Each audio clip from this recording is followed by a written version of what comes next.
Hi, I'm John Miglosh for the WDMA and the International Society for Strategic Marketing, for those two or three of you out there.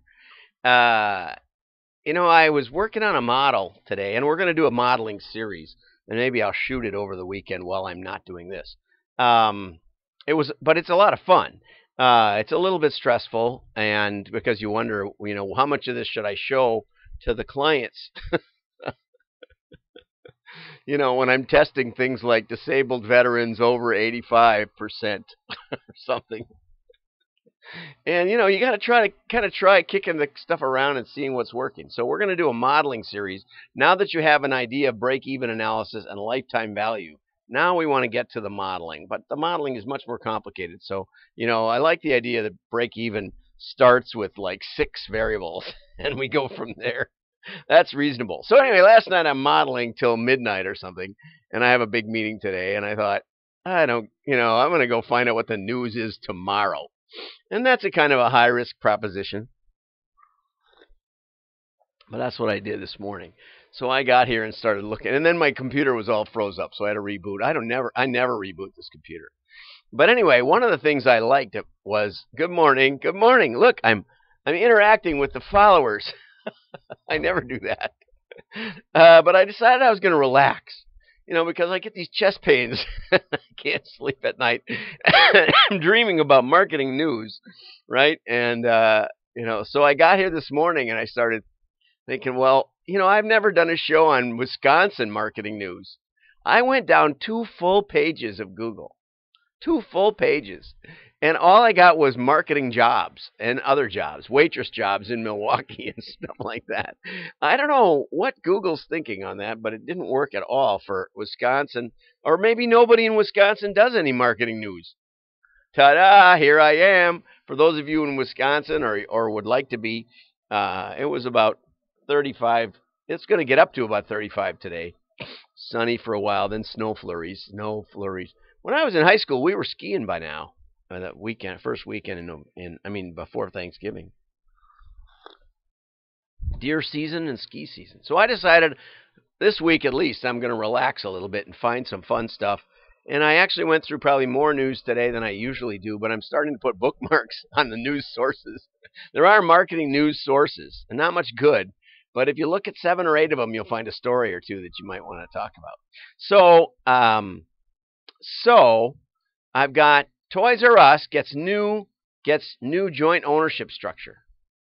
So I'm hoping that for my grandkids, if I ever get any, that we can have Toys R Us revitalized in the United States. And I'm sure there's a way. At least as a catalog or some e-commerce site. Come on, Asia. Come back. We love Toys R Us. If it weren't for those dopey financiers who tried to go public twice and pocket all the cash, Toys R Us would still be around. Okay. And in that spirit, the spirit of family and kids, I thought I'd play this commercial for you because I thought it was funny. Corn in the form of pudding. Grandparents, great aunts, cousins, and family friends of America. This Thanksgiving, we will come together to enjoy each other's company and eat an entire bird. Green bean casserole, cranberry sauce that's still in the shape of the can. Things we only eat one day a year that seem totally weird the other 364. Unless you're a kid, then they seem weird all the time. The truth is, 75% Brussels of sprouts. families I have a hate picky Brussels eater at sprouts. home. So please don't judge me when I sneak into the kitchen When you during get to be grace the and heat up a patriarch, you cup get of your Kraft own mac and choice of cheese. Thanksgiving dinners. Because you're more likely to enjoy your yams, which are covered in marshmallows for some reason, if my kids are sitting quietly enjoying the 2 things in the world they like. 1, Mac and 2, cheese. It's a little like my show. It goes on a little long. Anyway, don't be afraid to serve what you like at Thanksgiving, because it's not really, it's not like a great feast of the church or one of the feasts mentioned in the Jewish Old Testament or Ramadan. It's nothing like those big feasts. It's just a made-up feast where we say, okay, thanks for the turkey, and let's go watch football. I am having pork tenderloin on the grill. It tastes just about like white meat turkey, except it's good. It's really juicy, and it isn't hard to slice up. So I highly recommend pork tenderloin for if you're going to eat meat. You can get that tofu turkey you've been dreaming of. But if you're going to eat meat, go with pork tenderloin. How about some hearts for that idea? Where's Keith with the hearts? Okay. And I tried to find something on how to talk to your family about marketing on Thanksgiving. If you're having trouble with politics or immigration or reproductive or gender issues, just talk about marketing. You don't have to bring up Colin Kaepernick or anybody. Yeah, I guess you kind of do. I mean, bring up Toms and how they ruin industries and how the non-governmental organizations destroy countries. And Facebook now, has been implicated in coup attempts in many countries because it's like the only internet they allow is Facebook, and so the insurgents are using Facebook to overthrow countries. You think it was bad with the Russians on Facebook? Anyway, so I tried to find an article or two on how to talk about marketing, and I really couldn't see much. There wasn't much. Advertising and marketing is a kind of a symptom of capitalism. And if you think it's bad with it, just get rid of it, and then you'll have no choice. I was listening to the radio, and it was talking about how they had a toll-free number, and the guy said, who has a toll? Who pays long distance anymore? And I was trying to explain to my kids when I was dating, or no, one of my nephew, when we were dating, my wife lived in Chicago and I lived in Milwaukee, and it was long distance. We wrote letters. That was a long-distance relationship, and he's complaining about Madison and Boston. I said, you got Skype. You can talk all day long, all night, tweet every 10 seconds. It's sickening, kind of.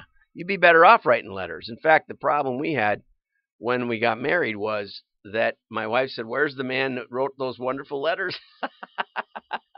Fooled you. Anyway, so don't worry about talking to your family about politics. Just switch over to marketing. Say, hey, there's this guy on YouTube, and he talks about stuff. Let's watch a few of his episodes, and we'll avoid the delicate situations in life. Oh my goodness. So here's some last minute tips for your holiday shoppers from Marketing Land. Kyle, I got to mention you. This is really good. There's a lot of stuff about the statistics of Black Friday and Black Monday. Who cares? Why do all the articles start with these statistics? Like, I care how many billions of dollars somebody spends. It has nothing to do with me. Okay, but Early Bird opens the email. See that? I love that, because I do. I read my email like kind of 24/7. And you could do some really great headlines, Crack the cyber attack, limited time offer, and emphasize the short time frame of these early savings. Last year I bought, as you know, I wear turtlenecks almost every day. I bought my Land's End turtlenecks this time of year, and I love my turtlenecks, and I'm going to get a couple more and some fleece. You can't find turtlenecks in Land's End because they've reclassified everything by type of fabric. So the Super T comes in a turtleneck style. Ooh. Come on, Land's End. And when you search for fleeces, you get these weird Euro designs that were made for climbing rock faces or something. I just want a stinking fleece, but you can't find it. But, now I know it's there, so I will find it. And I'm going to buy some more fleeces, so you'll see me in some different colors shortly. But anyway, I love this idea of down here, emphasize scarcity and urgency, and really just get rid of the junk that you don't know what to do with, because you can sell 2 at a time on Cyber Monday, but don't make it too much work for yourself. I'm not sure, but I know there's laws in Wisconsin against, having a special and then bait and switch. But on email, go for it. So you've only got one item that you're going to advertise for a negative 150% off. Nobody does math. Nobody even understands percentages. Go for it. Make your Cyber Monday great. Manipulate your customers, and then see how long your company lasts. Think lifetime value. Lifetime value. Happy Thanksgiving. Relax. Relax. See, we can have some fun at this. We don't have to stay up all night worrying about marketing. Like and share.